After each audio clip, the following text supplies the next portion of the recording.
When I was in elementary school, my family lived on a dead-end street with a turnaround in a safe neighborhood, and we never thought anything of walking up or down the street to visit friends. There were several kids on the street around the same age.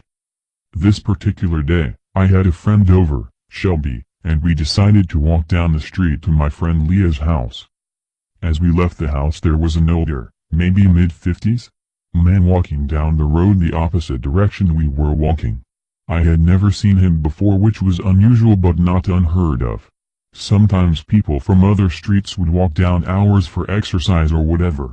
As he passed us, he smiled and said, "Hi girls," and being a friendly kid, I smiled and said, "Hi," back.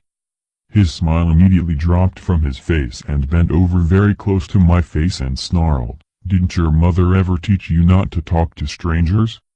I got scared and teared up and walked around him very fast.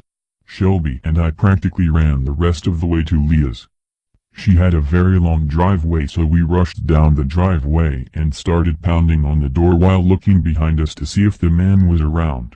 He had followed us instead of continuing to walk in the direction he had originally been walking.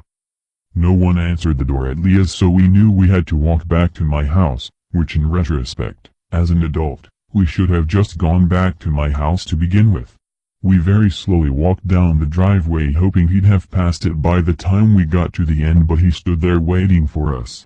I was far more scared than Shelby was, so she walked a bit ahead of me. When we got to the end of the driveway, we had to pass him to get by. The yard was fenced in and only open at the entrance to the driveway. Shelby said something along the lines of "Leave us alone," but we were 7-year-old girls, so we weren't exactly intimidating. He responded by telling us his name was Raymond and he just wanted to be friends and that his best friend had just died and he was sad. Then he grabbed his belt buckle and told us to look at it because it was a picture of his friend. The belt buckle was metal with a carved-out bumblebee that had a human head. I don't know why anyone would have or make that. It really scared me, so we took off running. We cut through another neighbor's yard and ran all the way back to my house and told my mom everything. She went outside to look, but he was gone. I saw him 2 more times, hiding behind trees while I was walking home from the school bus which let off at the bottom of the road.